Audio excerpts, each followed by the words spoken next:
Chapter 441 guest chapter start magus tower बनने के बाद लेलिन ने खुद को उसके अंदर कैद कर लिया था। इसका रीजन ये था कि यहाँ एलिमेंटल पार्टिकल्स की कॉन्सेंट्रेशन बाहर के मुकाबले कहीं ज्यादा थी, जिससे उसकी स्पिरिचुअल फोर्स काफी तेजी से ग्रो कर सकती थी। इसके अलावा कई हाई लेवल एक्सपेरिमेंट्स ऐसे थे जो सिर्फ मेगस टावर में ही किए जा सकते थे। उसके पुराने कई थियरीज को ऐप जाकर टेस्ट करने का मौका मिला था। सबसे इंपॉर्टेंट बात तो यह थी कि magus tower high ranked Maggi की प्रोबिंग और स्पाइंग को रोक सकता था। ये एक ऐसी जगह बन गई थी जहां लेलिन अपने सारे राज दुनिया से छुपा कर रख सकता था। इन सब फैक्टर्स की वजह से लेलिन ने टावर से बाहर निकलना बैन कर दिया था। वो अपने मेडिटेशन और रिसर्च में इतना डूब गया था कि उसी ना सोने की परवाह थी ना खाने की। एआई चिप की मदद से कई टॉप नॉच रिजल्ट्स सामने आ रहे थे, जिसने लेलिन के नॉलेज रिजर्व्स को और भी बढ़ा दिया था। वहां की जाइगेंटिक लाइब्रेरी में स्नूपी एक कॉपर कलर्ड बुक को चेन से बांधने की कोशिश कर रहा था जो बुरी तरह चिल्ला रही थी। इस किताब के पेजेस फैंग्स, नुकीले दांत से भरे हुए थे। स्नूपी ने बड़ी मुश्किल से यूएसईवाई ब्लैक पाइनवुड के बुकशेल्फ पर सेटल किया।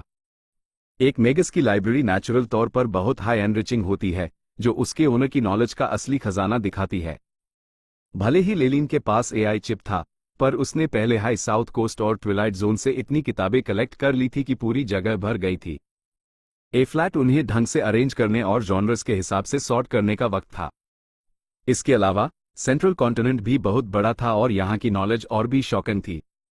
लेलिन हमेशा मैजिक से रिलेटेड नई किताबें खरीदता रहता था और टावर में किताबों का एक स्टेडी फ्लो बना रहता था। उसने अपने अप्रेंटिस स्नूपी को यहाँ किताबों की देखभाल और सॉर्टिंग के लिए लगाया था। काम मुश्किल था, पर स्नूपी इस मौके की कदर करता था।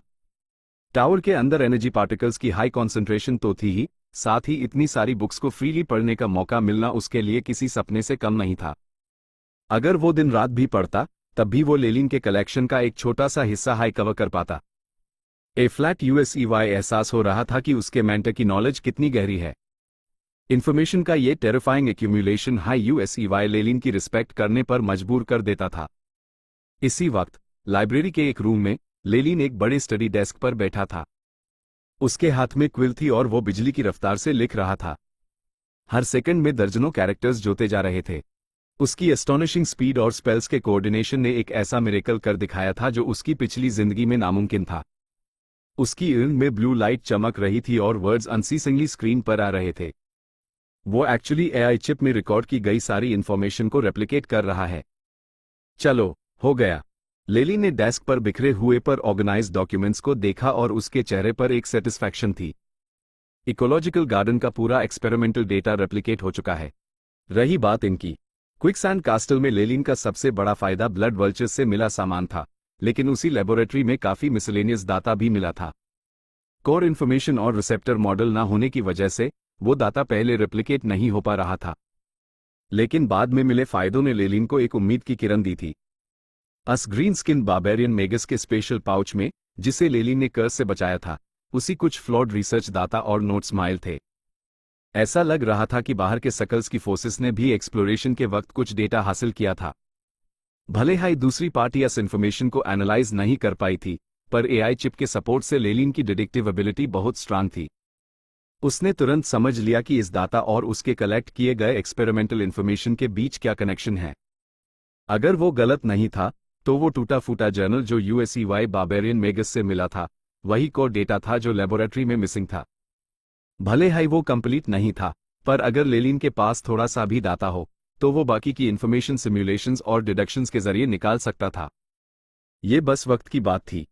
तानाशा के साथ इंटरेक्शन के बाद उसने इस कोर डेटा को और भी इंप्रूव कर लिया था। अपनी रिसर्च से उसने धीरे धीरे एन एक्सपेरिमेंट्स को डिसाइफर कर लिया जो इस जाइगेंटिक लैबोरेटरी में किए गए थे। ब्लडलाइंस को ट्रांसफर और कंबाइन करने की स्टडीज। लेलिन ने डिसाइफर किए हुए कंटेंट का एक हिस्सा पकड़ा और खुद से बड़बड़ाया। क्विकसैंड बेशक अलग अलग वॉरलॉक ऑर्गेनाइजेशंस का एक अलायंस था, और ब्लडलाइंस पर उनकी रिसर्च कभी रुकी नहीं थी। उनका एक्सपेरिमेंटल डेटा ओरोबोरस क्लैन की रिसर्च से भी ज्यादा इन डेप्थ और कंक्रीट था, जिसने लेलिन को एक नए लेवल पर पहुंचा दिया था। मुझे ऐसा लग रहा है कि अगर मैंने ये एनालिसिस खत्म करके इसे अपने एआई चिप के सिस्टम में ऐड कर दिया, तो मेरी ब्लडलाइन रिसर्च एक ऐसे स्टेज पर पहुंच जाएगी जहां मैं रैंक 1 और रैंक 2 क्रीचर्स से जीन्स निकालकर उन्हें असेंबल करके एक एंशिएंट ब्लडलाइन बना सकूंगा। लेलिन की ईद में एक्साइटमेंट चमक उठी। ब्लड लाइन शैकल्स, जंजीरें, किसी भी वॉरलॉक के लिए सबसे बड़ा दुख होती हैं। जो लोग अपनी ब्लड लाइन की पीक लिमिट तक पहुंच जाते हैं और रास्ता बैंड हो जाता है, वो अक्सर ब्लड लाइन मॉड्यूलेशन और कॉम्बिनेशन की तरफ मुड़ते हैं। उरोबोरस क्लैन की रिसर्च का भी यही डायरेक्शन था। तीनों एल्डर्स पर्गेटरी वर्ल्ड ढूंढने के साथ साथ जायंट केमोएम सर्पेंट की ब्लड लाइन पर बेस करके एक और भी ज्यादा स्ट्रॉन्ग ब्लड लाइन बनाने की कोशिश कर रहे थे, ताकि वो अपने शैकल्स तोड़ सकें। लेकिन अब तक उनकी एक्सपेरिमेंट्स में कोई खास प्रोग्रेस नहीं हुई थी। सक्सेस की उम्मीद तो दूर की बात थी। देखा जाए तो इस मामले में एंशिएंट वॉरलॉक्स हमसे कहीं आगे निकल गए थे। लेलिन ने ठंडी सांस भरी और दाता को जोर से पकड़ा। अगर मॉर्निंग स्टार मेगस बनने के बाद भी उसी कोई ब्रेक थ्रू नहीं मिला या पर्गेटरी वर्ल्ड की तलाश नाकाम रही, तो शायद यही उसकी आखिरी उम्मीद होगी। टावर जीनी, इस ब्लडलाइन रिसर्च डेटा को लेवल 1 कॉन्फिडेंशियलिटी के साथ स्टोर करो। लेलिन ने कमांड दिया। आज उसी एहसास हो रहा था कि मेगस टावर बनाना कितना सही फैसला था। अगर ये ना होता तो इतनी कीमती चीज को वो दुनिया से कैसे छुपा पाता।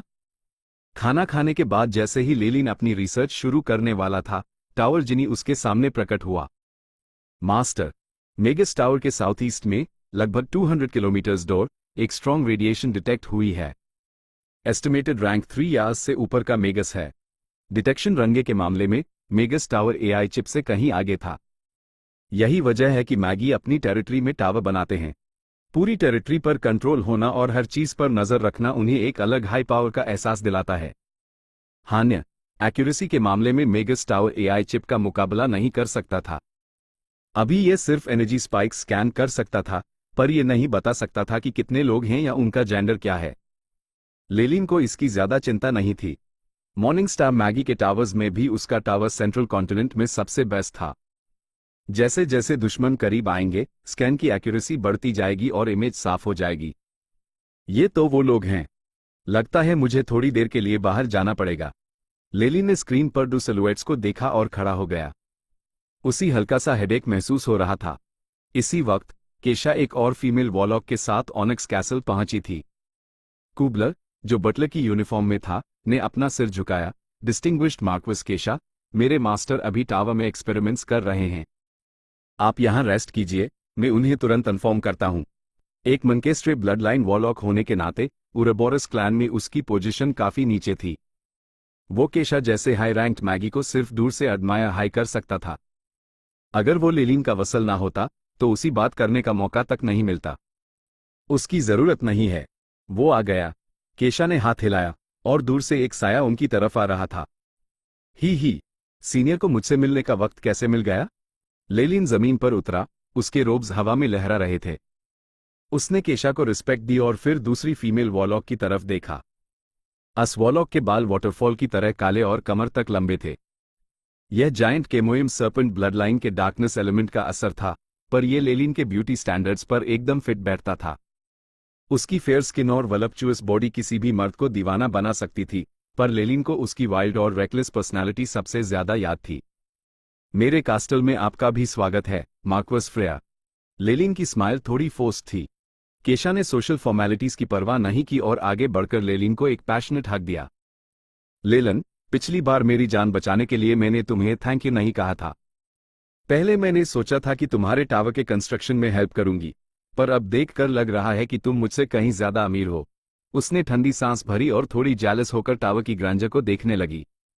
ठीक है, ये तो बस जिंदगी भर की मेहनत और रिस्क का नतीजा है। लेलिन ने अपनी नाक को टच किया और बिना किसी शर्म के कहा, ठीक है, फ्रेया और मैं आज तुमसे ही मिलने आए हैं। क्या तुम हमें अंदर नहीं ले जाओगे? केशा ने अपना मुंह बनाया। क्लोज फ्रेंड्स के सामने वो काफी फेमिनिन और कभी कभी बचकानी बिहेव करती थी।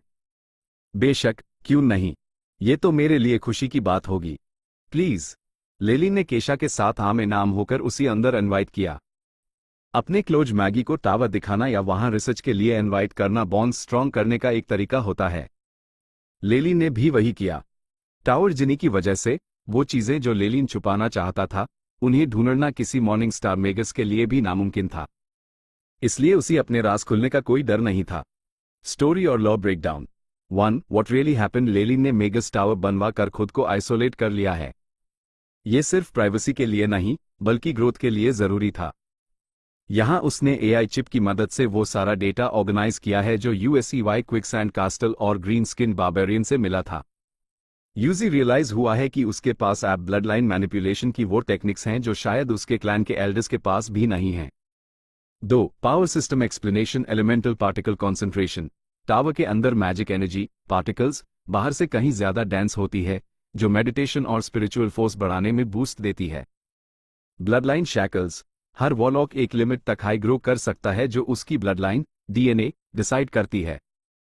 इस लेवल के बाद आगे बढ़ने के लिए या तो ब्लड लाइन इवॉल्व करनी पड़ती है या नया मिक्स बनाना पड़ता है। लेलिन इसी शैकल जंजीर को तोड़ने की रिसर्च कर रहा है। टावर जीनी। यह टावर का एक एआई ऑपरेटिंग सिस्टम है जो पूरे स्ट्रक्चर को कंट्रोल करता है, स्कैनिंग करता है और राज छुपाने में मदद करता है। 3. लॉर और कॉलबैक्स क्विकसैंड और ब्लड वल्चर्स। यह चैप्टर 400 जोड़ के आग का रेफरेंस है जहां लेलिन ने इन रिसोर्सेज को लूट किया था। Morning star magus. लेलिन का अगला बड़ा गोल मॉर्निंग स्टार लेवल पर पहुंचना है जो रैंक 4 होता है। Giant Kemoyam serpent. यह लेलिन की इनर ब्लड लाइन है। केशा और फ्रेया की भी यही ब्लड लाइन है, इसलिए उनके फीचर्स काले बाल सर्टन ऑरा मिलते जुलते हैं। 4. फॉरशैडोइंग। लेलिन का यह कहना कि वो रैंक 1 और रैंक 2 जीन्स से एंशिएंट ब्लड लाइन बना सकता है आगे चलकर उसके वॉलॉक स्टेटस को पूरी तरह बदल देगा। साथ ही केशा और फ्रेया का आना सिर्फ एक सोशल विजिट है या इसके पीछे कोई पॉलिटिकल एजेंडा, ये देखना होगा। Chapter end. Chapter 442 the trade chapter start. Lelin Kesha और फ्रेया को अपने मेगस टावर की सैर करा रहा था। केशा हर चीज को देखकर ओ और आ कर रही थी, वही फ्रेया काफी खामोश थी, जैसे उसके दिमाग में कुछ चल रहा हो। फ्यू जूनियर लेलिन, मैं अपनी बात वापस लेती हूं। तुम सिर्फ मुझसे ही नहीं, सीनियर लूसियन से भी कहीं ज्यादा अमीर हो, केशा ने मजे में कहा। वो लिविंग रूम के सोफा पर थोड़ा लापरवाह होकर बैठ गई, अपने बिखरे हुए कपड़ों की परवाह किए बिना। मेरे ख्याल से तो लूसियन का मेगस टावर भी तुम्हारे जितना लग्जूरियस नहीं होगा, लेलिन। प्योर सेंट्रल कॉन्टिनेंट में शायद ही कुछ लोग होंगे जिनके पास इतना फैंसी टावर होगा। सीनियर, ऐसी बातें मत कीजिए, लेलिन ने हार मानते हुए हल्के से हेस्ट हुए कहा। वैसे आज यहां कैसे आना हुआ? अपने मेंटर को गेस्ट के साथ बात करते देख स्नूपी ने रिफ्रेशमेंट सर्व किए और तुरंत वहां से हट गया, बिल्कुल एक ट्रेन वेटर की तरह। हम यहां तुम्हें थैंक यू कहने आए हैं, जूनियर, जो तुमने पॉकेट डायमेंशन में हमारा ख्याल रखा। पहले हमने सोचा था कि तुम्हें रिसोर्सेज से कॉम्पनसेट करेंगे, पर लगता है तुम्हें उनकी कोई कमी नहीं है, तो हमें किसी और तरह से तुम्हारा कर्ज उतरना होगा। केशा ने अपने होंठ चाटते हुए कहा, कैसा रहेगा अगर मैं कुछ रातें तुम्हारा साथ दूं? कोई भी पोजीशन चलेगी। इस बारे में फिर कभी बात करेंगे। लेलिन ने हेस्ट हुए टॉपिक बदल दिया। HMPH, तुम अभी भी उतने हाई बोरिंग हो। केशा ने अफसोस से सर हिलाया। रही बात फ्रेया की, तो वो तुमसे एक फेवर मांगने आई है, वो तुम्हारे साथ एक ट्रेड करना चाहती है। एक ट्रेड? लेलिन को थोड़ा शक हुआ और यूज तुरंत ट्रेडिंग हॉल वाला पुराना इंसिडेंट याद आ गया। वैसा ट्रेड नहीं। ऑफ कोर्स, अगर लॉर्ड लेलिन अपना सीट बेचना चाहें तो मैं उसकी बहुत बड़ी कीमत देने को तैयार हूं। फ्रेया ने अपने मुंह पर हाथ रखकर चुलबुली हंसी हंसते हुए कहा। मेरा फिलहाल ऐसा कोई प्लान नहीं है, लेलिन ने गंभीर होकर कहा। यूस रियलाइज हो गया था कि इन औरतों से बात करना सच में बहुत थकाने वाला काम है। फ्रेया को लगा कि कहीं लेलिन गुस्सा ना हो जाए और ट्रेड कैंसिल ना हो जाए, इसलिए वो तुरंत सीधी हो गई और यूस टीज करना बैन कर दिया। एक्चुअली मैं तुम्हारे पास मौजूद एक खास मटेरियल के लिए बहुत बड़ी ऑफर लेकर आई हूं। कौन सा मटेरियल? लेलिन ने एक पाल में अपनी गार्ड अप कर ली। Blood line crystals. फ्रेया ने एक गहरी सांस ली और उम्मीद भरी नजरों से लेलिन की तरफ देखा। ओ, वो। लेलिन की ईद में समझ आ गई। ब्लड लाइन क्रिस्टल्स में ब्लड लाइन को मजबूत करने का पोटेंशियल होता है और इसका प्यूरिफिकेशन इफेक्ट भी बहुत पावरफुल होता है। हालांकि लेलिन पर इसका ज्यादा असर नहीं होता क्योंकि उसकी ब्लड लाइन पहले ही अपनी लिमिट तक प्यूरिफाई हो चुकी है, पर फ्रेया के लिए ये एक प्राइसलेस खजाना था क्योंकि उसके परिवार की ब्लड लाइन कमजोर हो रही थी। पर तुम्हें इस बारे में कैसे पता चला? सवाल फ्रेया से था, पर लेलिन की नजरें केशा पर टिकी थी। लेलिन की निगाहों से केशा थोड़ा अनकंफर्टेबल हुई, फिर अकड़कर बैठी और बोली, हाँ, मैंने ही इसे बताया। तुम्हारे पास अभी भी वो ब्लड लाइन क्रिस्टल्स बचे हैं ना जो तुमने मेंटर के साथ एक्सचेंज किए थे? तुम्हारी कोई फैमिली नहीं है तो तुम्हें उनकी कोई इमरजेंसी जरूरत भी नहीं होगी। दूसरी तरफ फ्रेया मेरी अच्छी दोस्त है और जो कीमत ये देगी उससे तुम जरूर सेटिस्फाई होगे। लेलिन ने अपनी थोड़ी चिन सहलाई। उसने ब्लैक स्केल पर जो दिखाया था वो उसके खजाने का सिर्फ एक छोटा हिस्सा था। उसके स्पेशल रिंग में अभी भी कुछ पीसेस छिपे हुए थे। जाहिर है ये उसने जानबूझकर ड्यूक गिलबर्ट को दिखाने के लिए किया था, वरना कोई भी समझदार मेगस शक करता कि कोई स्टूडेंट इतना ज्यादा ईमानदार कैसे हो सकता है। स्लाई ओल्ड गिलबर्ट कभी यकीन नहीं करता कि लेलिन जैसा मेगस बिना किसी सेल्फिशनेस के काम करेगा। शुक्र है सब लेलिन के प्लान के मुताबिक हुआ। गिलबर्ट को पता था कि लेलिन ने कुछ बचा कर रखा है, पर उसने पूछो नहीं, बल्कि वो और भी बेफिक्र हो गया।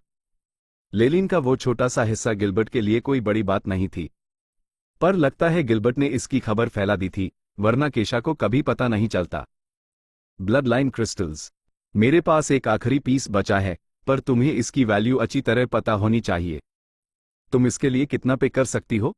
लेलिन ने टेबल पर उंगली मारते हुए कहा, जैसे वो सोच विचार कर रहा हो। असल में उसने पहले ही तय कर लिया था कि वो दिखाए गए सारे मटेरियल्स बेच देगा, वरना बहुत से लोग उन पर नजर रखेंगे। इस बार तो केशा और फ्रेया थी जो उसके करीब हैं, पर फ्यूचर में अगर मिरांडा या सीनियर लूसियन जैसे लोग आ गए तो वो क्या करेगा? फ्रेया और केशा की ईद में चमक आ गई। जब तक कीमत की बात थी सब सॉल्व हो सकता था। उनकी फैमिलीज का बैकग्राउंड बहुत तगड़ा था। हाइड्रो और क्रिस्टल फेज के स्पेल फॉर्मेशंस का एक सेट जो हमारी फैमिली में पीढ़ियों से चला आ रहा है। ये तुम्हारी स्पिरिचुअल फोर्स कंप्रेस करने का सक्सेस रेट 10% तक बढ़ा सकता है। फ्रेया की पहली ही लाइन ने लेलिन की ईद में चमक ला दी। ऐसे हाई रैंक्ड वॉलॉक्स के स्पेल फॉर्मेशंस उरोबोरस क्लैन के ऑर्डिनरी फॉर्मेशंस से कहीं बेहतर होते हैं। ऊपर से वो भी एक जायंट केमोयम सर्पेंट वॉलॉक थी, तो ये फॉर्मेशंस ब्लड लाइन वॉलॉक्स के लिए परफेक्ट थे। सिर्फ इतना काफी नहीं है, लेलिन ने बिना किसी एक्सप्रेशन के कहा। और ये भी। फ्रेया ने एक लाल बॉक्स लेलिन की तरफ बढ़ाया। बॉक्स छोटा था और उस पर लकड़ी का टेक्सचर था। उस पर फायरी रेड एनर्जी पार्टिकल्स का एक लूप था जो कई सील पैटर्न्स बना रहा था।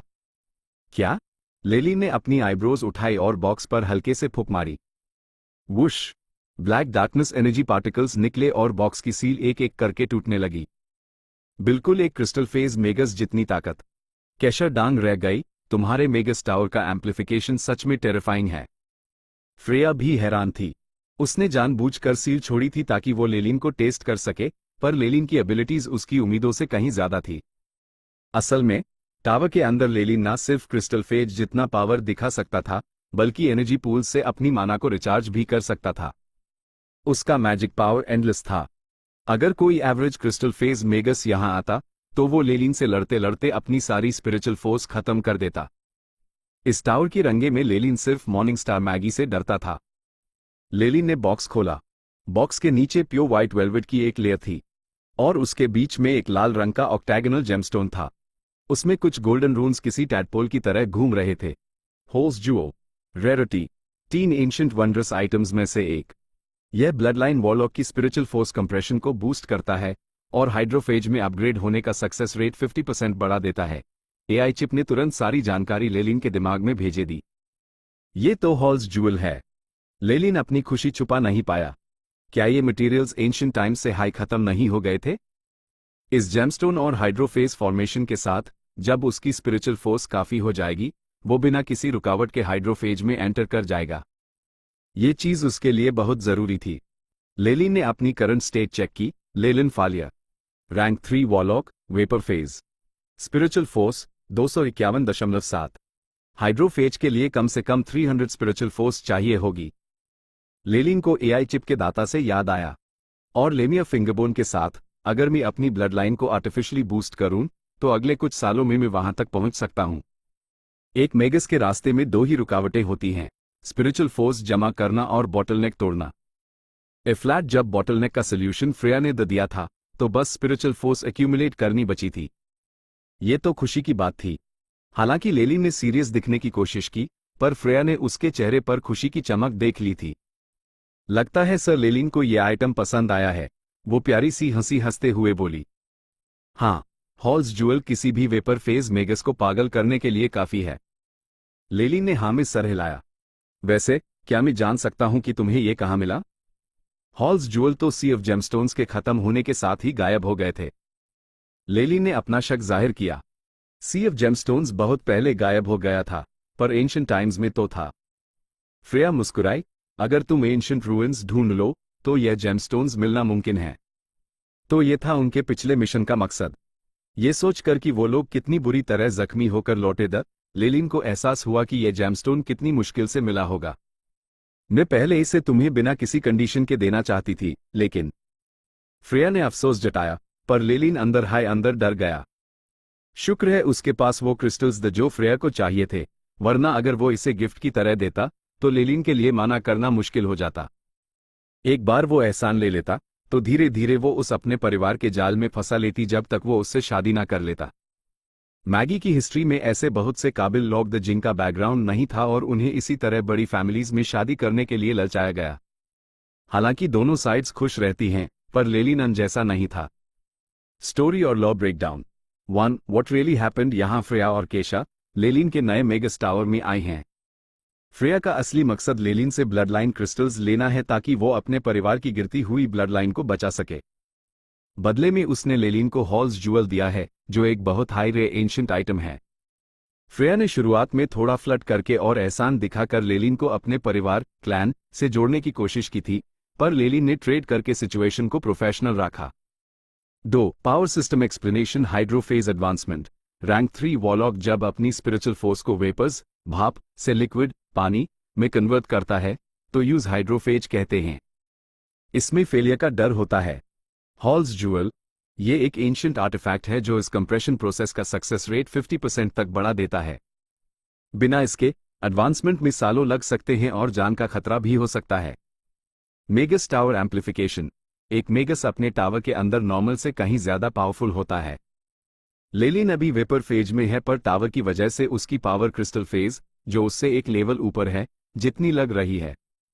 3 लॉर और कॉलबैक्स। ड्यूक गिल्बर्ट लेलिन के मेंटर।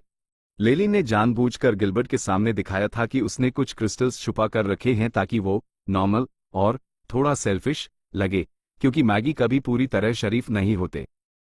सी ऑफ जेमस्टोन्स एक एंशिएंट जगह जो अब वनीश हो चुकी है। हॉल्स ज्यूल वहीं मिलते थे। फ्रेया की फैमिली ने अपनी जान जोखिम में डालकर एक पुराने खंडहर रूइंस से इसे ढूंढा था। 4 फॉरशैडोइंग। फ्रेया का लेलिन में इंटरेस्ट सिर्फ ट्रेड तक नहीं है, वो उस अपने परिवार का हिस्सा बनाना चाहती है, पॉलिटिकल मैरिज। लेलिन को आगे चलकर और भी बड़े टेम्पटेशंस मिलने वाले हैं जिनसे उस बचना होगा अगर वो अपनी आजादी चाहता है। Chapter end. Chapter 443 living in seclusion. Chapter start. Warlocks के मुकबल जिनके पास टैलेंट तो था पर कोई बैकिंग नहीं थी, लेलिन काफी ज्यादा एक्स्ट्रावेगेंट लाइफस्टाइल जी रहा था। उसके पास एआई चिप थी, जिसकी वजह से उसकी लर्निंग और ऑपरेटिंग एबिलिटीज बाकी आम मैगी से कहीं बेहतर थी। इसका रिजल्ट ये निकला कि उसकी प्रोडक्टिविटी बढ़ गई और वो अपनी प्रैक्टिस और रिसर्च के लिए काफी रिसोर्सेज अर्न कर पा रहा था। इसलिए उस दूसरे मैगी की तरह किसी बड़े क्लैन की सपोर्ट ढूंढने की जरूरत नहीं थी ताकि यूज सप्लाईज या एकेडमिक नॉलेज मिल सके। लेकिन उसके पास इतने सारे राज सीक्रेट्स थे कि उसके पास अकेले रहने और अपने राज अंधेरे में छुपाने के अलावा और कोई रास्ता नहीं था। इसी वजह से आज तक उसने कभी किसी पार्टनर को ढूंढने के बारे में नहीं सोचा था। वो लड़कियों के साथ सिर्फ मजाक के लिए या अपनी जरूरतों को पूरा करने के लिए वक्त बिताता था। अगर फ्रेया यूज हॉल्स ज्यूल के जरिए सेड्यूस करने की कोशिश करती तो ये उसके लिए एक हेडेक बन जाता। खुशकिस्मती से अब उसके पास वो चीज थी जिसकी फ्रेया को सख्त जरूरत थी, इसलिए चीजें ज्यादा कॉम्प्लेक्स नहीं हुई। ऊपर से भले हाई ब्लडलाइन क्रिस्टल दूसरे क्लैन की कमजोर होती ब्लडलाइन का मसाला हमेशा के लिए खत्म नहीं कर सकता था, पर फिर भी इसे कुछ वक्त के लिए टाला जा सकता था। इससे लेलिन को थोड़ा और वक्त मिल जाएगा। तो कैसा लगा? इस एक्सचेंज से सेटिस्फाइड हो? केशा ने अपने होंठ थोड़े टेढ़े किए जैसे यूज ये ना इंसाफी लग रही हो, और कहा, अगर ये अभी भी काफी नहीं है तो हम दोनों को भी काउंट कर लो। ब्लडलाइन क्रिस्टल पाने के लिए फ्रेया तो वैसे भी सब कुछ डेओन पर लगाने को तैयार है। बस काफी है। लेलिन ने सर हिलाया, ऐसे प्रिटेंड करते हुए जैसे उसने केशा की बात का दूसरा हिस्सा सुना ही नहीं। आप दोनों प्लीज 1 मिनट वेट कीजिए। वो उठा और दूसरी कॉरिडोर की तरफ निकल गया। लेलिन के जाने के बाद दोनों फीमेल मैगी एकदम रिलैक्स हो गई। उन्हें पता था कि पूरा मेगस टावर और खास करके इसका इंटीरियर सब लेलिन के कंट्रोल में था, लेकिन उसके आसपास ना होने से फीलिंग थोड़ी अलग थी। उन दोनों को शायद ये हल्की सी उम्मीद थी कि उनकी बातें टावर जिनी के जरिए लेलिन तक पहुंच रही होंगी। क्यून ए फ्लैट सुकून मिला। केशा बड़े आलस लेजली से नर्म काउच पर गिर गई। उसकी गाउन का स्लिट उसकी स्नो वाइट थाइस को हल्का सा दिखा रहा था। हाँ, फ्रेया ने सुकून की सांस ली, पर लग रहा था जैसे वो थोड़ी डिसअपॉइंटेड है। एक्चुअली ब्लडलाइन क्रिस्टल ब्लडलाइन की गिरावट डिटेरियोरेशन को ज्यादा से ज्यादा 1 सेंचुरी तक ही रोक सकता है। जब वक्त आएगा, जो होना है वो तो होकर रहेगा। और तो और बार बार ब्लडलाइन क्रिस्टल यूज करने से उसका असर कम होने लगता है और एंड में वो बिल्कुल बेअसर हो जाता है। ऐसा लग रहा था जैसे केशा फ्रेया को बहका रही हो, इसलिए सबसे सेफ तरीका तो फ्रेश ब्लड अब्सॉर्ब करना ही है। लेलिन की ब्लडलाइन जितनी पूरे है, तुम्हारे क्लैन को अगली कई सेंचुरीज तक कोई टेंशन लेने की जरूरत नहीं पड़ेगी। तो फिर तुम खुद ऐसा क्यों नहीं करती? फ्रेया थोड़ा शर्मा गई, पर उसने बिना पीछे हेट केशा से पलटकर सवाल पूछो। ऑफकोर्स मैं चाहती हूं, पर तुमने खुद ही तो देखा अस पर यह सब काम नहीं करता। ले और कर भी क्या सकती हूं? केशा ने आ भरी, थोड़ा आगे बढ़ी और अपनी उंगली से फ्रेया की चीन ऊपर उठाई। इतनी खूबसूरत और पूरे फीमेल मेगस, और इस बंदे पर कोई असर ही नहीं हो रहा। क्या वो सच में पत्थर का बना है? सिस्टर केशा भी तो किसी से कम नहीं है।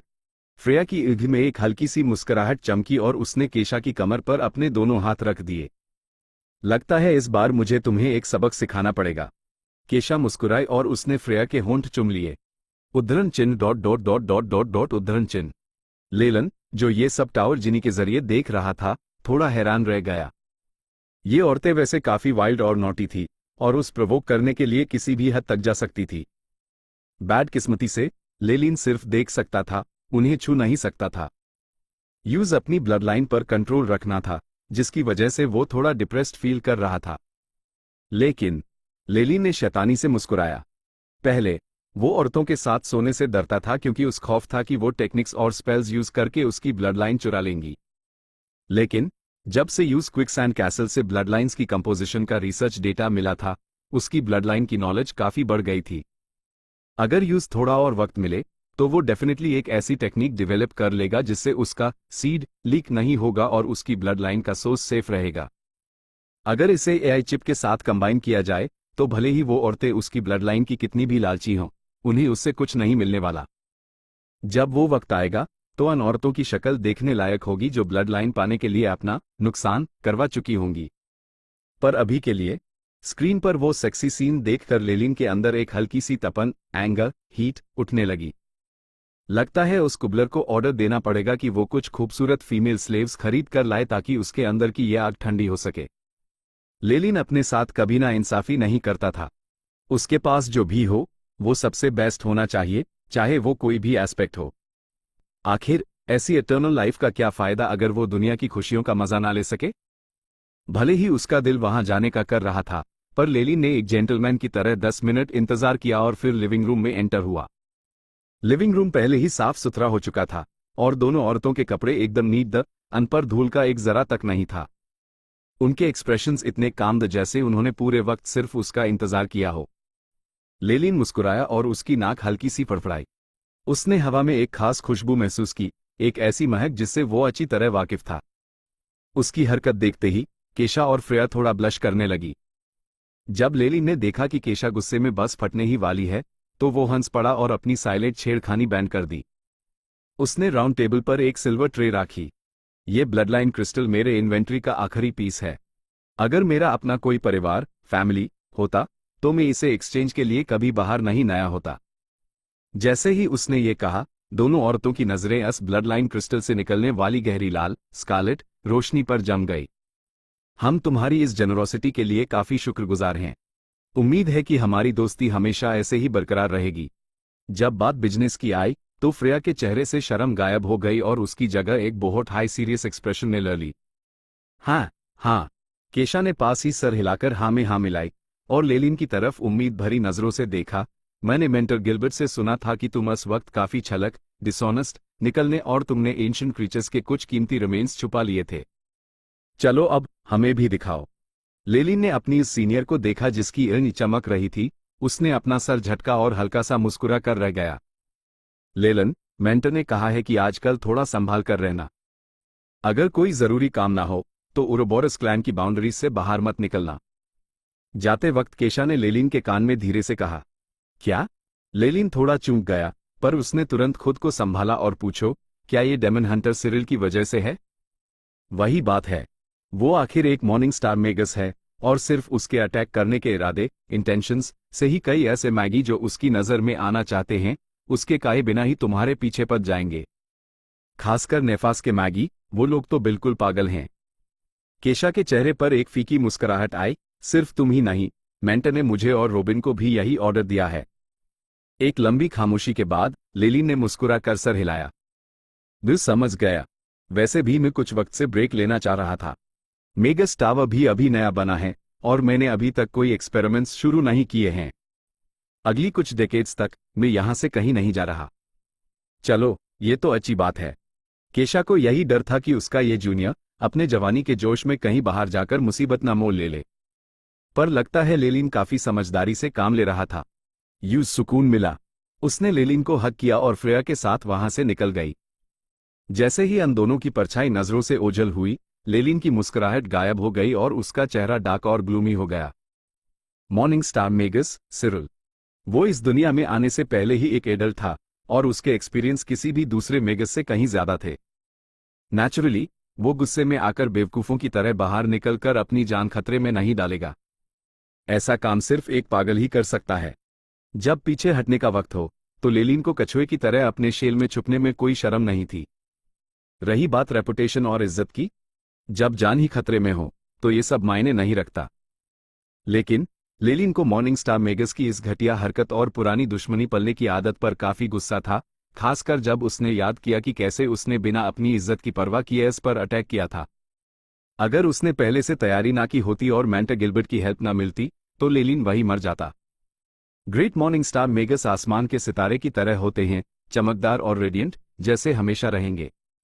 लेलिन ने नेफास की तरफ एक गहरी नजर डाली और उसके चेहरे पर एक तंज भरी, स्नीयरिंग हंसी आई। लेकिन चाहे सितारा ही क्यों ना हो, एक दिन उसका बुझना तय है, तो फिर डेमन हंटर सिरिल क्या चीज है? मैं इस लम्हे का इंतजार करूंगा जब तुम आसमान से नीचे गिरोगे। उसने दिल ही दिल में फैसला कर लिया था कि जब उसकी ताकत सिरिल से ज्यादा हो जाएगी, तो वो यूज मौत के घाट जरूर उतराएगा। जाहिरी तौर पर लेलिन ने अपने इरादे किसी को नहीं बताए। केशा की वार्निंग के बाद लेलिन काफी लो प्रोफाइल रहने लगा और अपने मेगस टावर में ही छुपा रहा। उसने हेडक्वार्टर्स जाना भी बैंड कर दिया। एक तरफ उसके पास बहुत सारे एक्सपेरिमेंट्स और काम थे, पर बड़ी वजह यह थी कि यूज मटेरियल्स के साथ मसले हो रहे थे। जो मैगी उसके पास मौजूद चीजों के लालची थी, उनकी तादाद, नंबर, फ्रेया से कहीं ज्यादा थी। खुशकिस्मती से वो अब एक वेपर फेज मेगस था और ऑर्गेनाइजेशन में एक हाई लेवल मेगस माना जाता था। टावर बनाने के बाद वो अपने टेरिटरी में एक क्रिस्टल फेज मेगस के बराबर था, जिससे पंगा लेना आसान नहीं था। इसके अलावा कई मैगी ये सोचते थे कि क्या एक प्रॉमिसिंग यंग मन से दुश्मनी लेना ठीक होगा, सिर्फ उन मटेरियल्स के लिए जो लेलिन के पोटेंशियल के सामने कुछ भी नहीं थे। इसी वजह से उसके दिन काफी सुकून से गुजर रहे थे। ये सब इसलिए भी पॉसिबल था क्योंकि उसने तानाशा को चुपके से रिसोर्सेज लेने का जो ऑर्डर दिया था, उसका किसी को पता नहीं चला। अगर पता चल जाता, तो बाकी मैगी तो छोड़ो, मॉर्निंग स्टार मैगी भी बीच में कूद पड़ते। वो चाहता था कि वो सारा सामान जल्दी से बेच दे ताकि किसी की नजर ना लगे। आखिर ये हार्वेस्ट उसके लिए समंदर में एक बूंद बराबर था। पर अगर वो इतनी आसानी से बेच देता, तो सबको शक हो जाता। इसलिए पूरे प्रोसेस में थोड़ी देरी हुई। 1 साल के इंतजार के बाद लेलिन को आखिरकार हाई एनर्जी क्रीचर्स के रिमेन्स को महंगे दाम पर बेचने का मौका मिला, उरोबोरस क्लैन के ऑक्शन के जरिए। एंड में वो सारा सामान लूसियन ने खरीद लिया। स्टोरी और lore breakdown 1 what really happened. Lelin एक लोन वुल्फ की तरह ऑपरेट करता है। उसके पास एआई चिप है जो यूज दूसरे मैगी से 10x ज्यादा प्रोडक्टिव बनाती है, इसलिए उस किसी क्लैन की फाइनेंशियल हेल्प नहीं चाहिए। यहां केशा और फ्रेया यूज सेड्यूस करने आई थीं अपने क्लैन की ब्लड लाइन बचाने के लिए, पर लेलिन ने उन्हें business deal, blood line crystal में उलझा दिया। वो उनकी ब्यूटी ट्रैप्स से वाकिफ है, पर अभी अपनी सेफ्टी को प्रायोरिटी दे रहा है। 2 power system explanation. Blood line deterioration.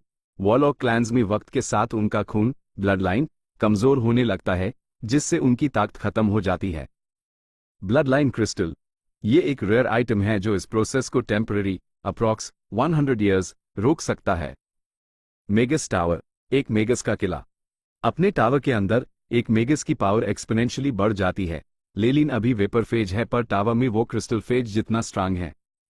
3. Lore और कॉलबैक्स मेंटर गिलबर्ट, लेलिन का टीचर जिसने उस सिरिल के अटैक से बचाया था। डेमन हंटर सिरिल, एक मॉर्निंग स्टार मेगस, रैंक 4, जो लेलिन का सबसे बड़ा दुश्मन है।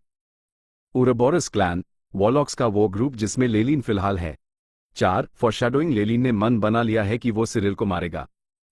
अभी वो कछुए की तरह छुपा है सक्लूजन, पर ये उसका प्लान है ताकि वो चुपके से अपनी पावर बढ़ा सके और अपने सीक्रेट्स को सेफ रख सके। उसने अपने रिसोर्सेज ऑक्शन में बेचे हैं जो फ्यूचर में उसके लिए बड़े फंड्स जनरेट करेंगे। Chapter end. Chapter 444 century chapter start. सारी परेशानियों को सेटल करने के बाद लेलिन की जिंदगी में एक अलग ही सुकून आ गया था। उसका हर दिन एक फिक्स शेड्यूल पर चलता, वक्त पर मेडिटेशन करना और लेमिया फिंगरबोन की रेडिएशन से अपने ब्लड लाइन को मैच्योर करना। बाकी पूरा वक्त वो अपनी लेबोरेटरी में बिता रहा था। ब्लड लाइन कॉम्बिनेशंस की सारी इंफॉर्मेशन उसने रिकवर कर ली थी। इसके अलावा कभी कभी वो अपने इलाके का चक्कर लगाता और स्नूपी को मेंटर करता। ऐसे पुरसुकून दिन बड़े नसीब से मिलते हैं। वक्त गुजरता गया और उसकी ताकत धीरे धीरे बढ़ती रही, जो वाकई एक खुशी की बात थी। देखते ही देखते उसके टेरिटरी में लेलिन का दबदबा पूरी तरह कायम हो गया। वो विशाल ऑनक्स कैसल इस जमीन पर फक से खड़ा था, मानो इस दुनिया की पावर का मरकज सेंटर बन गया हो। बरसों बीत गए और इस कैसल ने इतिहास पर अपनी एक अलग छाप छोड़ दी।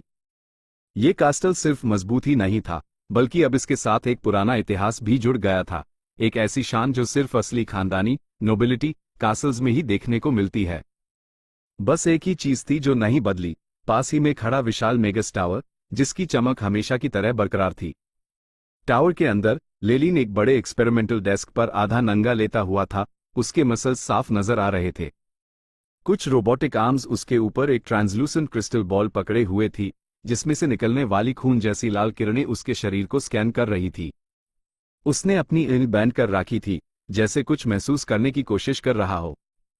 अगर कोई इस क्रिस्टल बॉल के अंदर देखता तो यूज सेंटर में एक मिल्की व्हाइट फिंगरबोन दिखती जो एक रहस्यमयी रोशनी छोड़ रही थी। यह पूरा प्रोसेस 2 घंटे तक चला, फिर रोबोटिक आर्म्स वापस अपनी जगह चली गईं। लेलिन ने अपनी ईंट खोली, लेकिन उसकी ईंट की पुतलियां प्यूपल्स अब अंबर रंग की हो चुकी थी, जिनमें एक खौफनाक चमक थी। जैसे ही उसने ईंट खोली, उसके सामने रखे सारे टूल्स राख जैसे ग्रे रंग के हो गए और पत्थर में बदल गए। अलग अलग मशीन्स के अलार्म्स जोर जोर से बजने लगे। लेलिन ने अपना सर झुकाया और गहरी सोच में डूब गया। ब्लड लाइन बहुत ज्यादा रिच हो गई है, ये भी एक प्रॉब्लम हो सकती है। जब उसने दोबारा सर उठाया तो ईंट का अंबर रंग गायब हो चुका था और उसकी जगह गहरी काली पुतलियां आ गई थी। उसने अपने शरीर से पुरानी स्किन की एक परत लेयर उतरी और एक तरफ फेंक दी। स्किन पर अब भी स्केल्स, सांप की खाल के निशान और कुछ फ्लूइड्स बाकी थे। लेलिन अपनी डेड स्किन उतारता रहा, बिल्कुल वैसे ही जैसे एक सांप अपनी केंचुली मोल्टिंग छोड़ता है। ये तीसरी बार है जब मेरी मोल्टिंग हो रही है। लेलिन ने उतरी हुई खाल को देखा और उसके चेहरे पर हल्की बेबसी दिखी। वॉलॉक्स की प्रगति, एडवांसमेंट, मेडिटेशन और शरीर को बदलने से होती है, ताकि वो धीरे धीरे एंशिएंट क्रीचर्स में तब्दील हो सकें। ये कहा जा सकता है कि एक वॉलॉक का रैंक जितना ऊपर जाएगा, वो इंसानियत से उतना ही दूर होता जाएगा। उरोबोरस क्लैन के वॉलॉक्स के साथ भी यही सच था। क्योंकि लेलिन का ब्लड लाइन एक जायंट केमोयम सर्पेंट का था, तो जाहिर है कि उसकी ग्रोथ में मोल्टिंग के पीरियड्स आने हाई थे। मगर लेमिया फिंगरबोन की रेडिएशन की वजह से यह मोल्टिंग का प्रोसेस काफी फास्ट हो गया था। टावर जीनी, मेरे नहाने के लिए गर्म पानी तैयार करो। लेलिन के ऑर्डर पर टावर जीनी ने तुरंत काम शुरू कर दिया। उसके बाथरूम पहुंचने से पहले ही वहां स्टीमिंग हॉट वाटर तैयार था। वाटर एलिमेंटल पार्टिकल्स को कंडेंस करके एक शुद्ध लिक्विड बनाया गया था, जो वॉलॉक्स की स्किन और बॉडी के लिए खास प्रोपोर्शंस में डिजाइन किया गया था। लेलिन इस काले मार्बल के बाथिंग पूल में सुकून से लेट गया। अपनी साफ और स्मूथ स्किन को देखते हुए उसकी आंखें थोड़ी खोई खोई सी लग रही थी। जब भी उसकी मोल्टिंग होती, उसकी ताकत में तेजी से इजाफा होता। हाल ही में उसकी प्रोग्रेस की रफ्तार वाकई हैरान कर देने वाली थी। लेलिन ने अपनी हथेली को देखा। किसने सोचा था कि इनाम सी दिखने वाली उंगलियों में इतनी एक्स्ट्रॉर्डिनरी पावर छुपी हो सकती है? वक्त कितनी तेजी से गुजरता है। क्या इस सुकून भरी जिंदगी को अब एक सादी सेंचुरी बीत चुकी है? लेलिन गहरी सोच में डूब गया। जी हां, फॉरगॉटन लैंड के इस सफर को अब लगभग 100 साल होने को आए थे। 100 साल का वक्त एक आम इंसान की 4-5 पीढ़ियों जनरेशंस के लिए काफी होता है, पर लेलिन के लिए इससे बस इतना बदलाव आया कि वो थोड़ा और मेच्योर दिखने लगा। एक हाई रैंक्ड वॉरलॉक की उम्र के हिसाब से देखा जाए तो वो अब भी अपनी टीन्स जवानी की शुरुआत में ही था। इस पिछली शादी में लेलिन ने बिल्कुल लो प्रोफाइल लाइफ जी। वो रिसर्च में डूबा रहा और अपनी पुरानी नॉलेज को सेंट्रल कॉन्टिनेंट की नॉलेज के साथ कनेक्ट करता रहा। कई फील्ड्स में तो वो बाउंड्री तक पहुंच गया था। एआई चिप का दाता भी कई बार अपडेट हो चुका था। Lelin Falia, rank 3, hydrophase, warlock, blood line, giant Kemoin serpent, strength 30, agility 30, vitality 45.5, spiritual force 315.6, magic power 315। Lamia fingerbone की वजह से उसकी ब्लड लाइन मैच्योर हो रही थी, इसलिए बिना किसी स्पिरिचुअल फोर्स पोषण के भी लेलिन की स्पिरिचुअल फोर्स दिन ब दिन बढ़ती गई, यहां तक कि उसने हाइड्रोफेज में पहुंचने की रिक्वायरमेंट्स पूरी कर ली। 20 साल पहले लेलिन ने हॉल्स जूअल और हाइड्रोफेज स्पेल फॉर्मेशन का इस्तेमाल करके अपनी स्पिरिचुअल फोर्स को कंडेंस किया और हाइड्रोफेज में कदम रखा।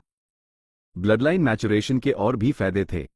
उसकी स्ट्रेंथ और एजिलिटी, जो काफी वक्त से एक ही जगह रुकी हुई थी, अब तेजी से बढ़ने लगी और उसकी वाइटैलिटी भी लगातार बढ़ती गई। जब स्ट्रेंथ और एजिलिटी दोनों 30 तक पहुंच गई तो लेलिन समझ गया कि केमोयम जायंट सर्पेंट ब्लडलाइन भी इन एरियाज में इससे ज्यादा मदद नहीं कर सकती। शायद ये उसकी करंट लिमिट थी। इसी तरह हर मोल्टिंग के साथ वाइटैलिटी में होने वाला इजाफा भी कम होता जा रहा था। लग रहा था कि यह भी अब रुकने वाला है। लेलिन ने अपनी मुट्ठी भींची और अपने अंदर की बढ़ती हुई ताकत को महसूस किया। सिर्फ लेमिया फिंगरबोन की रेडिएशन से हाई इतने सारे बेनिफिट्स मिल सकते हैं, उसने खुद से कहा। मोल्टिंग के बाद उसके खून में एक नई उमंग और वाइटैलिटी थी। बाथरूम के बाहर से 2 सुरीली आवाजें आई, मास्टर, लंच का वक्त हो गया है। लेलिन मुस्कुराया और बाथरूम से बाहर आ गया। मेड की ड्रेस में 2 लड़कियां बाथरूम के दोनों तरफ घुटनों के बाल बैठी थी। जब वो बिना कपड़ों के बाहर आया तो उनके चेहरे पर जरा भी शर्म नहीं थी। उन्होंने बड़े सफेद टॉवल से यूं सुखाया और उसे एक ढीला ढाला रोब पहना दिया। ये साफ था कि इन दोनों के अंदर से रैंक 1 मैगी की एनर्जी वेव्स निकल रही थी। वो दोनों असल में वॉरलॉक्स थी। हालांकि वो सिर्फ रैंक 1 थी और उनका ब्लड लाइन पूरी तरह शुद्ध प्योर नहीं था, फिर भी उनका मिलना मुश्किल था। वो दोनों लेलिन की गाइडेंस में काम करने वाली वॉरलॉक्स थी। दोनों बहनें थी और जायंट मैनकस्टर स्नेक वॉरलॉक्स की फैमिली से आई थी। उनके ब्लड लाइन की रेस्ट्रिक्शंस की वजह से उरोबोरस क्लैन में उनकी हैसियत बहुत कम थी। जब लेलिन ने न्यूज निकाली कि यूज हेल्पर्स चाहिए तो उनकी फैमिली ने तुरंत इन दोनों बहनों को उसकी सेवा में भेजे दिया। मेगस टावर बहुत खतरनाक जगह थी। यहां तक कि लिविंग एरियाज में भी काफी रेडिएशन थी, इसलिए आम लोग यहां नहीं रह सकते थे। सिर्फ मैगी ही यहां रहने के काबिल थे। लेलिन का टावर सिर्फ उसके कुछ एक्लाइट्स और खास लोगों के लिए खुला था। हालांकि उन्हें सिर्फ लिविंग एरियाज और कुछ लैब्स का एक्सेस था, पर उनके लिए इतना ही बहुत था। मेंटर डाइनिंग हॉल में लेलिन ने स्नूपी को देखा। वो लड़का अब रैंक 2 वॉरलॉक बन चुका था। ब्लैक हॉरल स्नेक ब्लड लाइन और इतने कम टैलेंट के साथ ये वाकई एक बड़ी अचीवमेंट थी। मैम, लेलिन ने हल्के से सर हिलाया और टेबल की हेड सीट पर बैठ गया। अन दोनों जुड़वा बहनों ने तुरंत लजीज खाना सर्व किया। लाइब्रेरी की सफाई कैसी चल रही है? लेलिन ने खाते हुए स्नूपी से पूछा। बुक्स की ऑर्गेनाइजेशन के वक्त लेलिन ने नोटिस किया था कि स्नूपी को किताबों का बहुत शौक है, इसलिए उसने पूरी लाइब्रेरी की जिम्मेदारी उसी से सौंप दी थी। सब बढ़िया चल रहा है। बस एरिया B3 में थोड़ा ऑक्सीडेशन यूंग का प्रॉब्लम हुआ था, पर मैंने टावर जीनी से कहकर इस रीजन को आइसोलेट करवा दिया है, उसने निहायत अदब से जवाब दिया। इसके अलावा एक्सपेरिमेंटल एरियाज में कैद लोग थोड़े ज्यादा इरिटेबल हो रहे हैं और बाइंडिंग रूम्स की एनर्जी कंजम्पशन 1.9% बढ़ गई है। इस बात ने लेलिन का ध्यान खींचा। लंच के बाद वो मेगस टावर के बेसमेंट में गया। बूम फाव। वहां पहुंचते ही जो अजीब व गरीब आवाजें उसके कानों में पड़ी, उससे उसने अपनी भावें सिकोड़ ली। फ्राउंड। वो बाइंडिंग रूम के बाहर पहुंचा। रिइंफोर्स्ड ग्लास के पार उसने एक बड़े लाल एवी वाले कॉलबोल्ट को देखा। उसके मुंह से लार टपक रही थी और वो बार बार अपना सर दीवार से टकरा रहा था।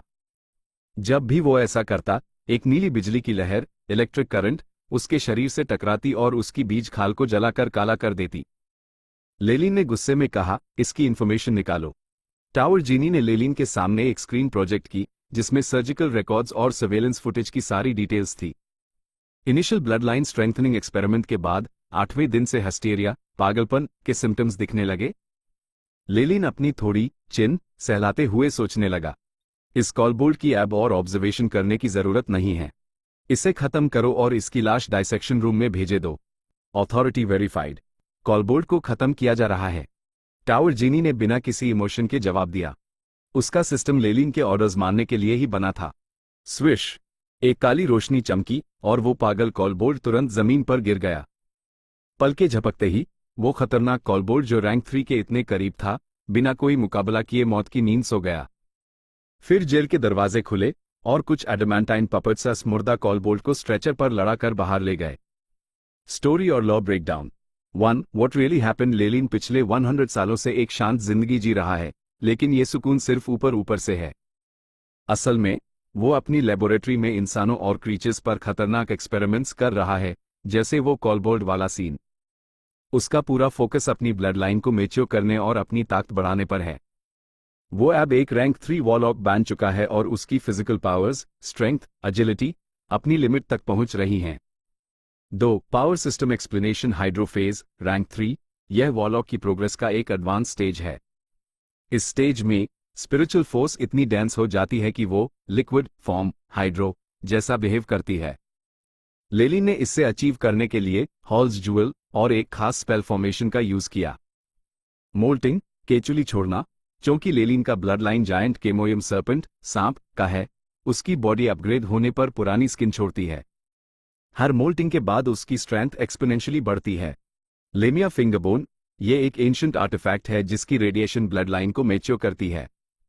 इसका साइड इफेक्ट यह है कि यूजर की आंख एम्बर हो जाती हैं और वो चीजों को पत्थर, स्टोन में बदल सकता है, पेट्रिफिकेशन। 3. लॉर और कॉलबैक्स। उरोबोरस क्लैन। लेलिन जिस क्लैन का हिस्सा है, वहां ब्लड लाइन की प्योरिटी सबसे ऊपर है। इसीलिए मनकेस्ट्रे स्नेक वॉलॉक्स, जो थोड़े कमजोर होते हैं, को लेलिन की टावर में सर्वेंट बनना भी एक गर्व की बात लगती है।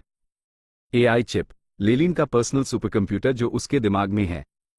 ये उसकी स्ट्रेंथ, एजिलिटी और वाइटैलिटी को नंबर्स में मेजर करता है, जो हमें उसकी ग्रोथ का सही अंदाजा देता है।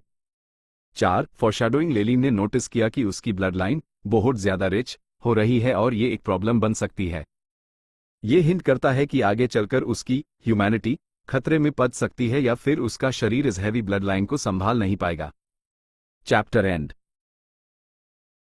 Chapter 445 precipitation and strength. Chapter start. सब देखने के बाद सेंटर में बंधे हुए कोबोल्ड्स डर के मारे एक दूसरे से चिपक गए। उनकी यूनिमेयस डिमोनिक लेलिन के लिए साफ खौफ दिख रहा था। उनकी यूनि में डर देखकर लेलिन ने सर हिलाया। बाकी एक्सपेरिमेंट्स तो ठीक लग रहे हैं। खौफ का मतलब था कि उनमें अभी भी होश व हवास बाकी है, यानी उन्हें जिंदा रखने का फायदा था। इन कॉलबोल्ट्स का यहां होना तानाशा का काम था। लेलिन का ऑर्डर मिलते ही उसने न सिर्फ हाई ग्रेड कॉलबोल्ट ब्लड कलेक्ट किया था, बल्कि एक पूरे ग्रुप को कैद करके लेलिन के पास भेजे दिया था। जब लेलिन क्विकसैंड के ब्लड लाइन एक्सपेरिमेंट्स पर काम कर रहा था, उसने खुशी खुशी ये तोहफे कबूल किए और उन्हें अपनी रिसर्च में इस्तेमाल किया। अभी के लिए रिजल्ट्स काफी पॉजिटिव। THE। लेलिन ने सेंटर में बंधे बाकी कॉलबोल्ट्स को देखा। उनका जनरल काफी तगड़ा था, 2 मीटर से ज्यादा लंबा, सॉलिड मसल्स और जिस्म पर स्केल्स की एक मोटी लेयर। उसके सर पर जो सींग था वो भी काफी भरी और मजबूत था। मुझे उम्मीद नहीं थी कि कोबोल्ट्स के पास जायंट ड्रैगन ब्लड लाइन होने की अफवाहें सच निकलेंगी। लेलिन ने अपनी पाउच से सुनहरे खून की एक ट्यूब निकली।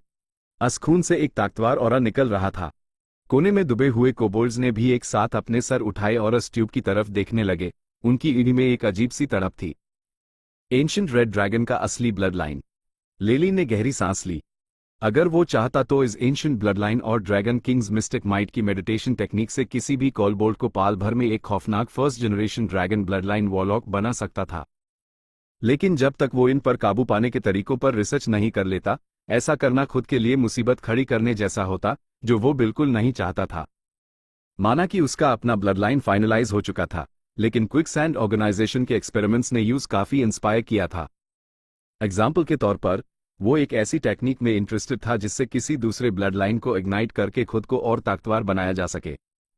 वो हमेशा से इस रिसर्च पर नजर रखे हुए था। यह कंफर्म करने के बाद कि सारा शोरस एक पागल कॉलबोल्ट की वजह से था, लेलिन वहां से निकल गया और स्पेल्स के एक्सपेरिमेंटल एरिया में पहुंचा। मोल्टिंग के बाद उस अपनी पावर्स पर कंट्रोल पेन के लिए ट्रेनिंग की सख्त जरूरत थी। मेगस टावर का एक्सपेरिमेंटल एरिया सबसे मजबूत एलॉय से बना था, जहां स्पेल्स टेस्ट करने के लिए खास मशीन्स और टारगेट्स थे। इसकी ड्यूरेबिलिटी इतनी थी कि यह रैंक 3 या उससे नीचे के किसी भी स्पेल को झेल सकता था। रैंक 1 अनेट स्पेल से शुरू करते हैं। केमोइन स्केल्स। लेलिन का पूरा जिस्म काले चमकीले स्केल से ढक गया, लेकिन इस बार वो पहले से थोड़े अलग थे। अन पर कुछ खास डिजाइन्स बने थे जो एक सिंबल बना रहे थे। बाहर की तरफ एक और ब्राइट मेम्ब्रेन थी जो डिफेंस की एक दूसरी लेयर बनाती थी। अनेट स्पेल्स का यही फायदा होता है। जब एक मेगस की ताकत बढ़ती है तो उसका अनेट स्पेल भी अपग्रेड होता है, जिससे हाई ग्रेड स्पेल्स जैसी पावर मिलती है। वॉलॉक्स के इनहेरिटेड स्पेल्स के साथ भी यही होता है। ब्लडलाइन जितना ताकतवर होगा, अनेट स्पेल का असर उतना ही ज्यादा होगा। टेस्ट शुरू कीजिए। टावर जीनी लेलिन के पास उड़ते हुए आया। जब से टावर जीनी आया था, लेलिन ने एआई चिप के ज्यादातर काम उसी दे दिए थे। इससे एआई चिप की जो प्रोसेसिंग पावर फ्री हुई, लेलिन उसी बड़े और जरूरी टास्क के लिए बचा कर रखने लगा। एलिमेंटल रेस चमकने लगी। ढेर सारे एलिमेंटल पार्टिकल्स जमा होने लगे, अटैक के लिए तैयार। शुरुआत मिट्टी, आग और पानी के कॉमन अटैक्स से हुई। उसके बाद स्पेशल लाइट और डार्कनेस पार्टिकल्स के अटैक्स हुए और फिर कई फ्यूज स्पेल्स।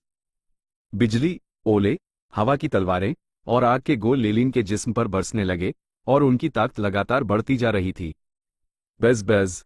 केमोइन स्केल से एक काली रोशनी निकली और लेलिन के जिस्म के चारों तरफ एक ढाल बन गई, जिसने अन सारे खतरनाक अटैक्स को रोक दिया।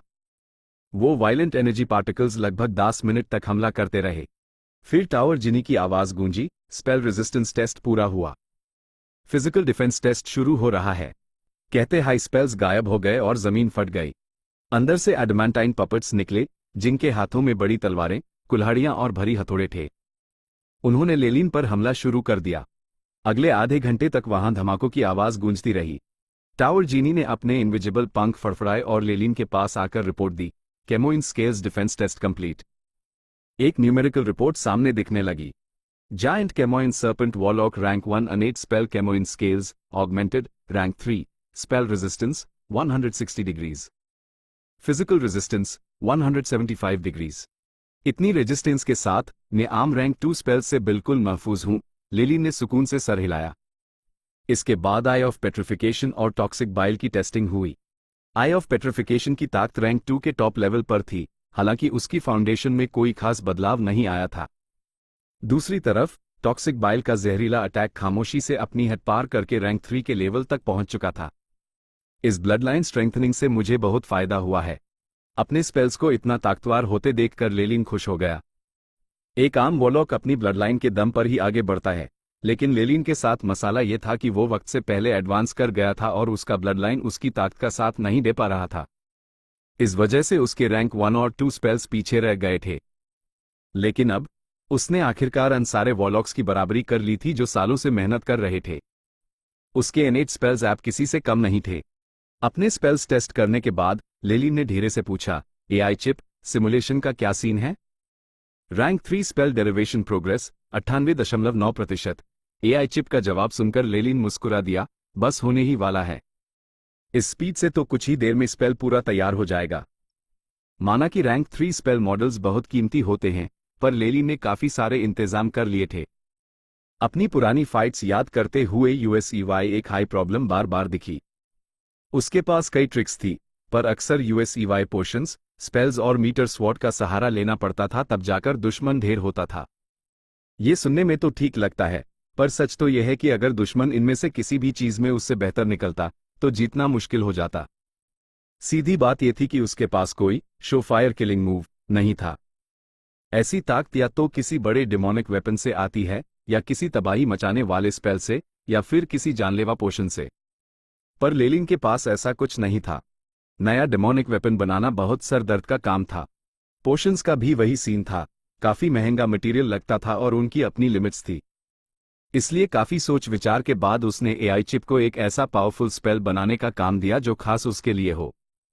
इस काम को पूरा करने के लिए लेलिन ने अपना पूरा ध्यान लगाया और बाकी सारे मिशंस रोक दिए। उसने टावर जिनी को भी एआई चिप की मदद में लगा दिया ताकि प्रोसेसिंग पावर का पूरा इस्तेमाल हो सके। नतीजा ये हुआ कि सब कुछ स्मूथली चल रहा था।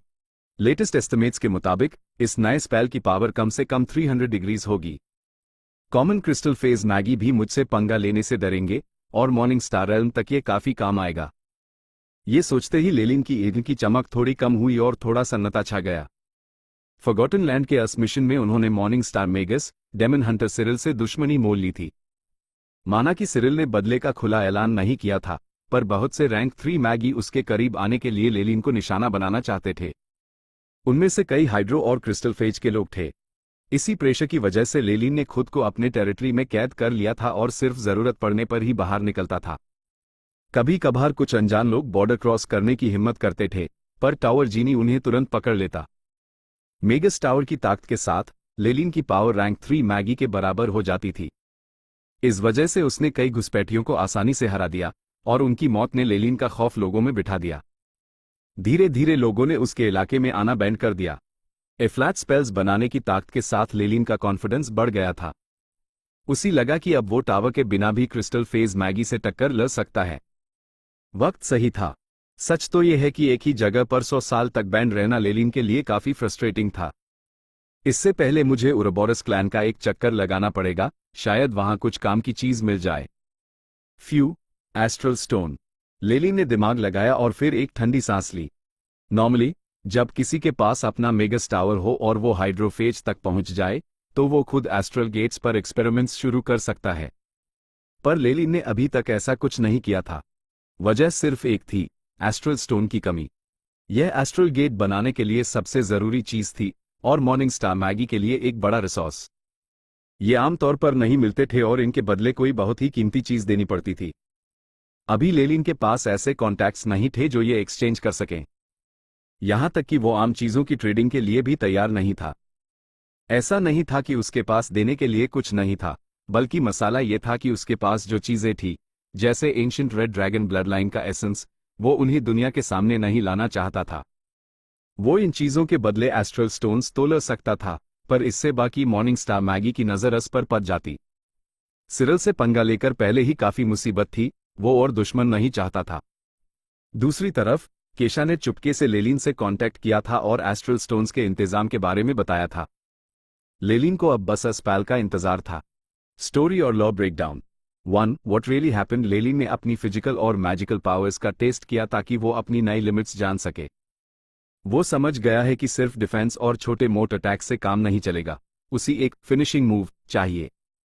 साथ ही वो अपनी आइसोलेशन खत्म करके बाहर निकलने की तैयारी कर रहा है, क्योंकि एक ही जगह 100 साल रहना उसके लिए बोरिंग हो गया है। 2. Power system explanation. Kemoin scales rank 3 augmented. यह लेलिन का डिफेंस स्पेल है। मोल्टिंग के बाद इसकी रेजिस्टेंस इतनी बढ़ गई है कि अब 160 to 175 डिग्रीज तक के हमले झेल सकता है, जो रैंक 2 के स्पेल्स को बेअसर कर देता है। आई ऑफ पेट्रिफिकेशन और टॉक्सिक बाइल। लेलिन की एक की ताकत पेट्रिफिकेशन अब रैंक 2 के पीक पर है, जबकि उसका जहर टॉक्सिक बाइल रैंक 3 के लेवल को टच कर रहा है। Astral stones. यह मॉर्निंग स्टार लेवल के मैगी के लिए फ्यूल या बेस मटेरियल की तरह होते हैं। इनके बिना एस्ट्रल गेट, दूसरी वर्ल्ड्स में जाने का रास्ता, नहीं बनाया जा सकता। 3. लॉर और callbacks. Ancient red dragon blood line. Lelin के पास जो गोल्डन ब्लड है वो बहुत रेयर है। कॉलबोर्ड्स में ड्रैगन का थोड़ा अंश होता है, इसलिए वो इस खून की तरफ अट्रैक्ट हो रहे थे।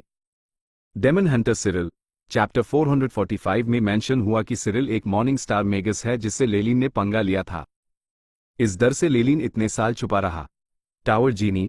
यह टावर का ऑटोमेटेड सिस्टम है जो एआई चिप का लोड कम करता है। 4. फॉरशैडोइंग। लेलिन अब उरोबोरस क्लैन जाने की सोच रहा है। केशा का एस्ट्रल स्टोन्स का अरेंजमेंट कुछ नया मोड़ ला सकता है। क्या लेलिन अपना नया अल्टीमेट स्पेल किसी पर टेस्ट करेगा?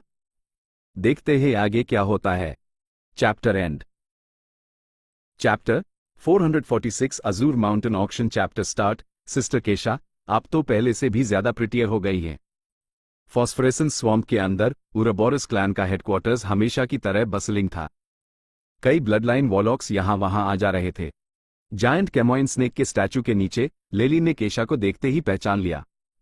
वो एक बड़ी स्माइल के साथ उसके पास गया और उस जोर से गले लगा लिया, जबकि उसके हाथ केशा की बॉडी पर काफी इम्पोलाइटली घूम रहे थे। ठीक है, अभी हम रास्ते में हैं, घर चलकर बात करते हैं। केशा की सांसें भरी होने लगी थीं, पर उसके फेस पर एक डिप्रेस्ड लुक था। फंस गया ना? हाँ हाँ। अपनी इस बहन को, जिसने उस बार बार हार मानने पर मजबूर किया था, इस हालत में देखकर लेलिन अपनी हंसी रोक नहीं पाया। उसके चेहरे पर एक ऐसी स्मगनेस थी जो छुपाए नहीं छुप रही थी। क्विकसैंड के ब्लड लाइन एक्सपेरिमेंट के रेस्टोरेशन से गुजरने के बाद लेलिन की इस फील्ड नॉलेज काफी बढ़ गई थी, जो सेंट्रल कॉन्टिनेंट के पीक तक पहुंच चुकी थी। अपने कंट्रोल और एआई चिप की मदद से उसने अपनी ब्लड लाइन को प्रोटेक्ट करने का स्पेल बहुत पहले हाई डेवलप कर लिया था।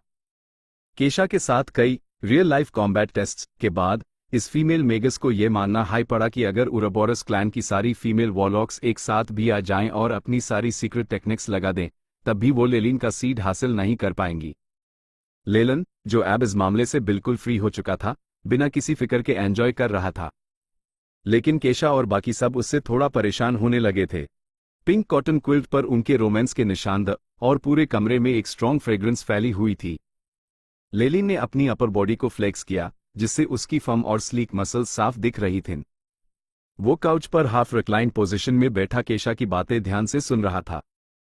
केशा थोड़ी मिजरेबल दिख रही थी, उसकी बॉडी पर उनके तूफान के निशान पर उसके फेस पर एक सेटिस्फैक्शन थी। वो कॉटन के कपड़े उसकी डेलिकेट बॉडी को ठीक से कवर नहीं कर पा रहे थे, बल्कि जितना दिखाना चाहिए था उससे ज्यादा ही दिखा रहे थे। इतनी थकी हुई दिखने के बावजूद फीमेल मैगी के लिए ये सब बच्चों का खेल था। इससे सिर्फ एक इंटेंस गेम कहा जा सकता था, क्योंकि वो कुछ हाई मिनट्स में रिकवर कर लेती थीं। फॉर इंस्टेंस, केशा की सांसें अब पहले की तरह भरी नहीं थीं, बल्कि काफी काम लग रही थीं। लेलन, जिस स्पीड से तुम इंप्रूव कर रहे हो, तुम उरोबोरस क्लैन के बेस्ट टैलेंट्स में से एक हो।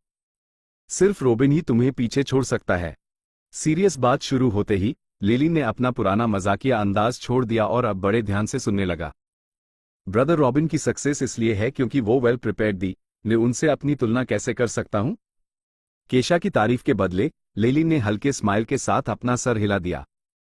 उसने हाइड्रोफेज में काफी जल्दी ब्रेक थ्रू किया था और उरोबोरस क्लैन में इसका काफी शोर होना चाहिए था। आफ्टर ऑल, सिर्फ एक एक्सट्रीम टैलेंट हाई इतना अच्छा परफॉर्म कर सकता था। लेकिन रोबिन ने उसका सारा लाइमलाइट चुरा लिया था। ठीक उस वक्त जब लेलिन हाइड्रोफेज पर पहुंचा, यह खबर फैल गई कि रोबिन क्रिस्टल फेज मेगस बन गया है। सेंट्रल कॉन्टिनेंट में हाइड्रोफेज मैगी उतने रेयर नहीं थे, पर क्रिस्टल फेज मैगी की बात ही अलग थी। चाहे उनकी इंडिविजुअल स्ट्रेंथ हो या ब्रेक थ्रू की डिफिकल्टी, दोनों लेवल्स एक बराबर नहीं थे। नेचुरली लेलिन का सारा अटेंशन रोबिन की तरफ चला गया।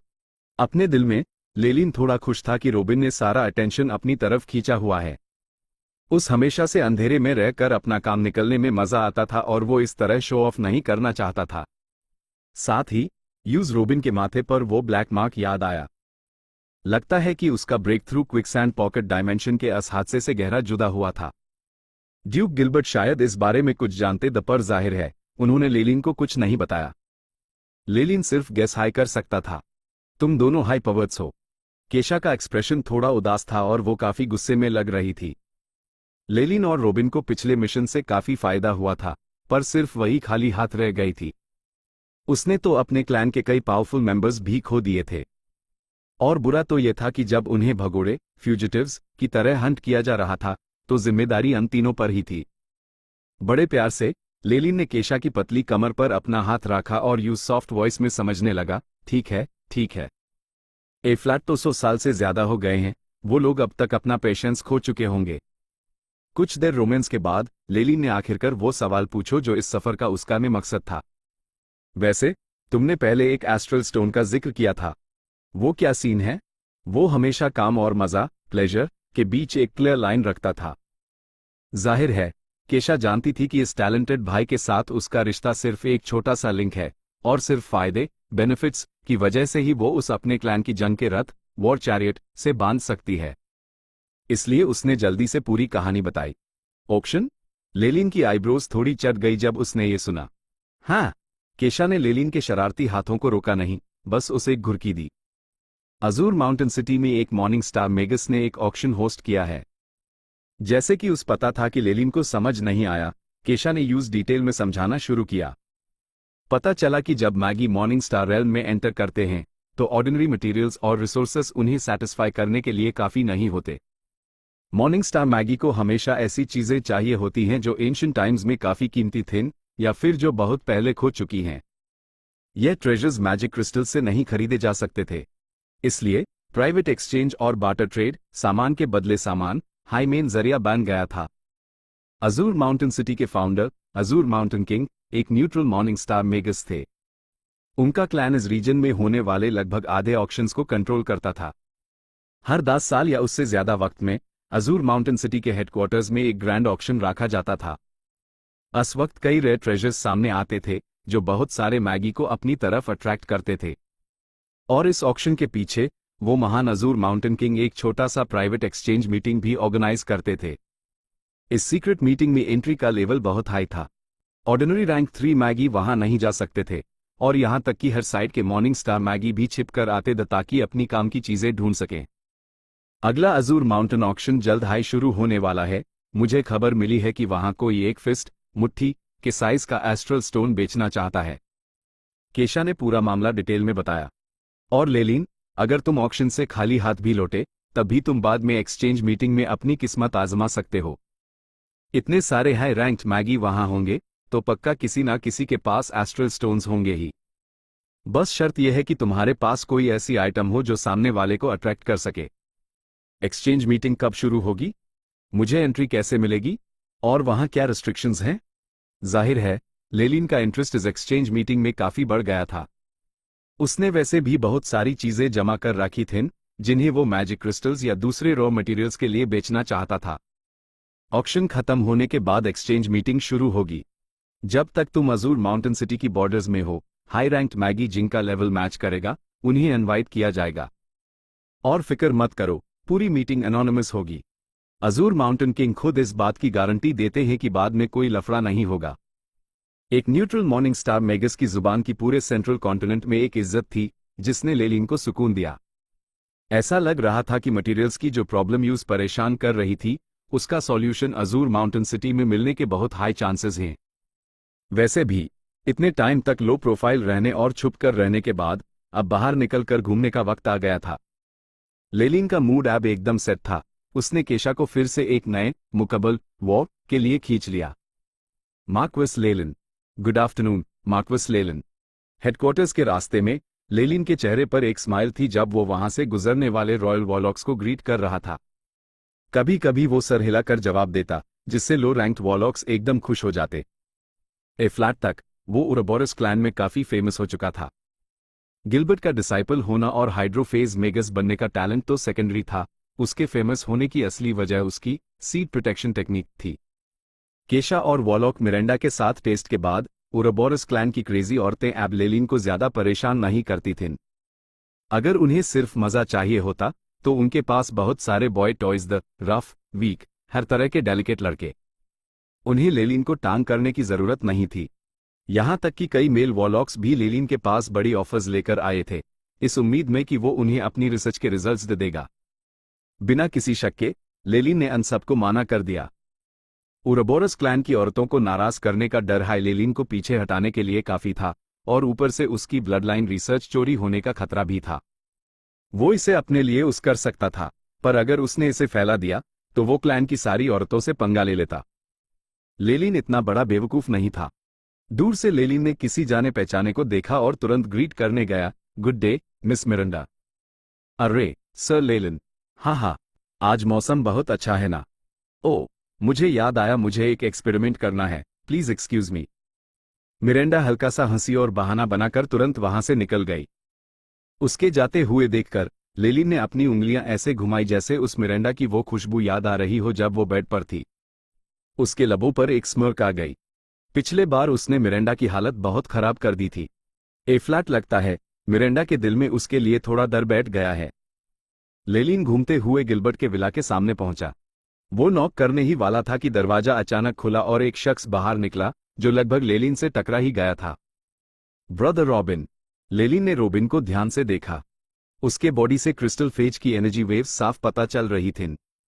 ऐसा लग रहा था कि वो एबिस लेवल पर पूरी तरह सेटल हो चुका है।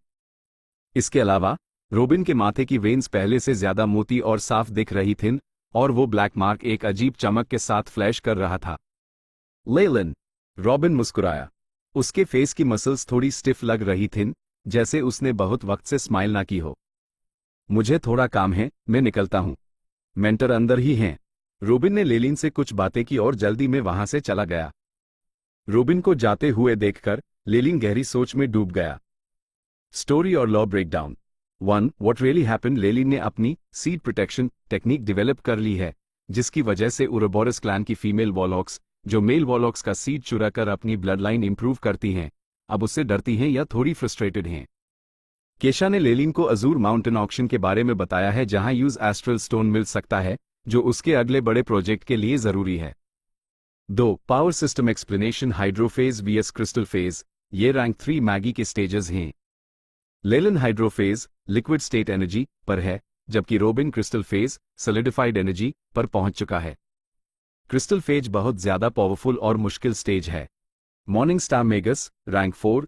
अजूर माउंटेन किंग एक मॉर्निंग स्टार मेगस है। इस लेवल पर आने के बाद ऑर्डिनरी क्रिस्टल्स की वैल्यू खत्म हो जाती है और barter system, trading rare items शुरू होता है। Blood line protection. वॉलॉक्स में ब्लड लाइन ही सब कुछ है। लेलिन ने एक ऐसी टेक्निक बनाई है जो उसकी जेनेटिक मेमोरी और पावर सीड को चोरी होने से बचती है, जो इस क्लैन में एक रेवोल्यूशनरी चीज है। 3. लोर और callbacks. Quicksand pocket dimension. Robin और लेलिन दोनों ने पिछले चैप्टर्स में क्विकसैंड डायमेंशन से कुछ पावर्स हासिल की थीं। रोबिन के माथे पर जो ब्लैक मार्क है, वो वहीं से आया है और वही उसके क्रिस्टल फेज ब्रेक थ्रू का राज है। अजूर माउंटेन किंग, ये एक न्यूट्रल पावर प्लेयर है सेंट्रल कॉन्टिनेंट में। न्यूट्रल रहना मॉर्निंग स्टार लेवल पर बहुत बड़ी बात है। 4. फॉरशैडोइंग। रोबिन के माथे का मार्क और उसकी स्टिफनेस ये हिंट करती है कि उसने क्रिस्टल फेस तक पहुंचने के लिए शायद किसी ऐसी चीज से डील की है जो उसकी पर्सनैलिटी या बॉडी को बदल रही है। अजूर माउंटेन ऑक्शन में लेलिन को सिर्फ एस्ट्रल स्टोन हाई नहीं, बल्कि कुछ और अजीब चीजें भी मिल सकती हैं। Chapter and.